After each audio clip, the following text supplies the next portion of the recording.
Baik, Assalamualaikum semua dan selamat sejahtera pada murid-murid cikgu. Selamat kembali ke sekolah. Walaupun bukan secara fizikalnya, kita masih lagi perlu belajar di alam maya.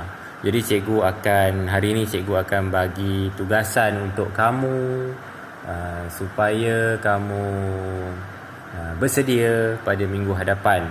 Jadi kalau kita tak tahu kita nak belajar apa, kita tak sedia.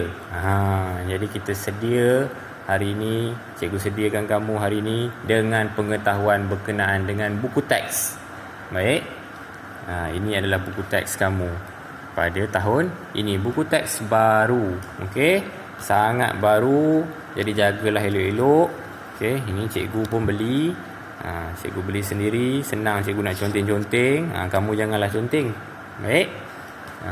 Ini adalah buku teks yang lama kamulah. Okey. Jadi apa perbezaan? Apa persamaan? Okey. Cikgu tak nak buat banding beza terlalu detail. Nanti kamu pening. Okey. Kita tengok dulu silibus yang kamu akan belajar supaya kamu ready dengan alat dan bahan. Baik, kenapa namanya pendidikan seni visual? Dulunya pendidikan kesenian. Okey. Tadi cikgu ada buat video untuk tahun 4 pada tahun ni. Cikgu ada ceritakan berkenaan dengan pecahan daripada pendidikan seni visual dan pendidikan muzik. Pada tahun ini dia dah pecah. Dulunya dia gabung. Daripada tahun 1 sehingga tahun 4 pada tahun lepas dia gabung. Okey. Tapi tahun 4 tahun lepas pun sebenarnya telah dipecahkan. Cuma buku teksnya masih lagi pendidikan kesenian. Okey. Jadi tak apalah. Silibusnya masih sama, masih bertepatan dengan dokumen penjajaran kurikulum. Baik. Di sini merupakan jadi tahulah kamu pendidikan seni visual tu sama je, cuma dulu gabung. Okey, di sini kita ada isi kandung. Untuk tahun 4 kamu ada belajar dulu 10 topik. Okey. Dipecahkan kepada penggal 1 dan penggal 2. Okey, sama juga sekarang, masih lagi 5. Okey, penggal 1 dan penggal 2. Tajuk-tajuk yang digunakan juga adalah tajuk-tajuk yang umum. Bukannya tajuk yang terus jelas menceritakan teknik apa yang kamu nak buat. Jadi bila kita pergi satu persatu, contohnya si putih menawan, kita akan tahu teknik apa yang ditekankan dalam tajuk si putih menawan. Lukisan ke, catan ke, arca ke, kita buat poster ke. Okey. Jadi 10 topik saja, nampak macam ringkas. Cikgu, kalau 10 topik saja, kamu tertanya-tanya ataupun ibu bapa tertanya-tanya, kalau 10 topik saja, 10 minggu sajalah cikgu. Lepas tu nak belajar buat apa? Okey. Sebab itulah siapa yang dah biasa belajar dengan cikgu, kita ada proses penerokaan. 1 minggu, 2 minggu, minggu ketiga baru kita buat karya. Okey. Begitulah secara amnya lah. Okay. Dalam tahun 4 dulu kita ada belajar bahasa seni visual secara tidak langsung dan secara langsung. Okey, kamu kadang-kadang kamu kena cerita ada warna apa. Okey, warna ni harmoni ataupun tidak harmoni. Kontra dekat mana? Kenapa kita perlu letak kesan kontra? Okey. Di tahun 5 kita akan belajar yang sama 6 unsur seni. Ini unsur seni ni. Okey. Ini unsur seni. Okey. Rupa, ruang, garisan, harmoni, bentuk dan kontra. Okey. Dan juga dia juga digabungkan sekali dengan prinsip rekaan lah. Imbangan, kesatuan, hikmah, kepelbagaian, jalinan, penegasan. Okey. Cikgu pun baru-baru je tengok buku ni. Tengok dekat yang download punya dan tengok dekat sini lah. Dekat sini dia gabungkan bahasa seni visual. Dia tidak pecahkan. Sebab dulu kamu dah belajar dalam tahun 4 apa itu unsur seni dan prinsip rekaan. Okay, kalau nak ikutkan tahun 4 dulu tu dah jelas lah. Kamu dah boleh bezakan lah. Ini yang tahun 4 punya. Okay. Jadi yang mana satu? Ini adalah unsur seni. Okay, garisan. Okay. Rupa unsur seni, warna unsur seni, okay, ruang unsur seni, bentuk unsur seni. Apa lagi? Jalinan pun unsur seni. Ada 6 sahaja unsur seni. Yang selebihnya adalah prinsip rekaan. Dan bahasa-bahasa yang digunakan tu arasnya lebih tinggi. Okay, macam mana kita nak ceritakan. Baik, seperti mana tadi, projek dipecahkan kepada 2 bahagian, iaitu penggal 1 sebanyak 5 topik projek. Projek karya kita lah. Okey, tengok betul-betul kat sini. Agak-agak teknik apa ni? Teknik apa ni dia pakai ni? Tapi tajuknya si putih menawan. Okey. Dia adalah gabungan. Sebab dah darjah 5, kamu belajar banyak teknik. Apa salahnya kalau kita gabungkan dalam satu karya? Okey. Kita ada capan, okey, kita ada lukisan. Kat mana yang capan, kat mana yang lukisan, kita akan tengoklah. Ni kalau kita tengok, ni garisan-garisan yang melengkung ni agak-agak kita cap ke? Ini gunakan teknik lukisan. Okey. Ni jenis-jenis garisan. Ini bahasa seni lah ni. Okey, kamu kena cerita. Saya menggunakan teknik garisan. Bahan media yang saya gunakan adalah magic pen. Garisan yang saya gunakan adalah garisan melengkung secara berulang-ulang. Untuk apa? Untuk menjadikan image sisik ikan. Kalau kamu boleh cerita macam tu, bermaksud kamu telah membuat satu sesi apresiasi seni terhadap karya sendiri. Okey?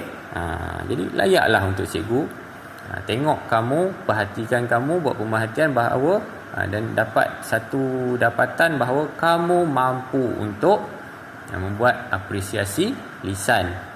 Kamu faham dan kamu boleh layak dapat tahap penguasaan 5. Okey. Kalau kamu cerita pula berkenaan dengan karya kawan, kamu cerita pula berkenaan dengan karya-karya yang telah tersohor secara ringkas. Jadi kamu boleh layak sampai tahap penguasaan 6. Okey. Seterusnya, dia akan sama juga dengan buku teks lain. Dia akan cerita berkenaan dengan alat bahan. Okey, topik seterusnya adalah sayangi habitat kita. Dia minta kita buat ni agak-agak apa ni? Tahun 4 kita dah belajar ni. Okey. Kita akan buat poster lah. Okey, tapi dengan gabungan beberapa teknik. Poster dan montage. Dia gunakan perkataan-perkataan daripada potongan surat khabar. Okey, ini adalah cadangan-cadangan karya. Okey, topik seterusnya jaket buku nota. Ini dia ada macam teknik yang bergabung dan menghasilkan suatu produk. Okey. Ini karya collage.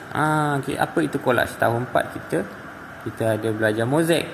Yang ini kita belajar collage. Ada teknik-teknik lah untuk menghasilkan collage. Tak semestinya kita gunting je, tebuk boleh, koyak boleh, potong kan, gunting. Tekan ni untuk tekan mata pen tu, tarik. Jadi dapat lebih halus. Sebenarnya dia koyak juga, tapi lebih halus lah. Kita nak susun macam mana? Okey, bermaksud aras di tahun 5 lebih tinggi dan lebih detail. Okey. Jadi janganlah kamu tahun 5 kamu buat karya ataupun penerokaan macam tahun 4, tahun 3. Okey, kena usaha buat sehabis baik. Barulah dapat penguasaan yang tinggi. Cikgu nak rekodkan setiap kali kamu buat karya merupakan ujian ataupun peperiksaan kepada kamu. Cikgu akan nilai perkembangan pendidikan kamu berdasarkan karya-karya kamu dan proses kamu buat karya tersebut. Okey? Jangan ambil sambil lewa yang berkenaan dengan mata pelajaran pendidikan seni visual. Baik, topik 4, misi angkasa. Dah macam sains ni. Adakah kita belajar sains? Kita nak buat dia menggunakan teknik inilah teknik model ataupun binaan. Okey. Dia sama macam kita tahun 4 dulu kita ada buat bunga gergasi. Cuma kali ni kita buat mungkin roket lah. Ada kena tampal. Ibu bapa jangan risaulah berkenaan dengan bahan-bahan ni. Nak kena beli ke cikgu, nak kena itu ke cikgu, tak apa. Selagi boleh cari, selagi boleh jumpa, cari. Itu saya lebih hargai walaupun tidak dibeli. Kerana apa? Pengalaman kamu cari barang di store rumah, di tepi-tepi jalan, jumpa tin, jumpa botol, ambil, nampak macam orang tak betul sikit. Tapi itu adalah pengalaman, pembelajaran. Kita belajar menghargai barang. Kita hasilkan daripada barang-barang yang terbuang, kita hasilkan satu karya seni yang kita seronok, yang kalau orang lain tengok, dia orang pun berbangga. Boleh buat boleh jadikan itu ini. Jadi itulah kelebihannya seni ni. Orang lain buat sepah, kita buat karya. Okey, pasu mini. Okey, ini adalah tajuk yang kelima lah, topik yang kelima, iaitu topik terakhir dalam penggal 1. Ini berkenaan dengan mengenal kraft tradisional. Okey, kita akan buat tembika, picit. Kita dah belajar macam mana buat doh dulu. Okey, masa tahap 1 dulu kita guna modeling clay, polimer lembut, paper clay. Ini semua nak beli ke? Tak. Ini mengenal. Kalau kita belajar dalam kelas, cikgu akan bawa dalam kelas untuk kamu rasa sendiri. Tapi sebab PKP, kita tak mampulah. Harapnya PKP habis cepat, kemudian kita akan belajar bersemuka. Cikgu boleh tunjuk, kamu boleh rasa pengalaman dan pengetahuan kamu akan lebih jelas dan senang faham. Ini teknik-teknik dia lah. Macam mana kita nak teroka supaya mendapatkan kesan-kesan. Ni benaman ada, kita nak timbulkan pun ada. Untuk topik ni sangat banyak lah teknik-teknik yang kita akan gunakan. Rumitnya cikgu, rumit ke ni? Kita mula buat, kita dah tahu alat bahan itu macam mana, tak adalah serumit mana pun. Tapi bila kita baca buku je, kita tak buat apa, dia rasa susah lah. Bila dah mula buat, tak adalah susah mana. Okey. Habis tamat berkenaan dengan pembelajaran topik 1 sehingga 5 pada penggal pertama. Itu bulan 1 sehingga cuti pertengahan tahun sekitar bulan Jun. Okey, bulan 6. Okay, kita akan masuk projek seni visual penggal kedua.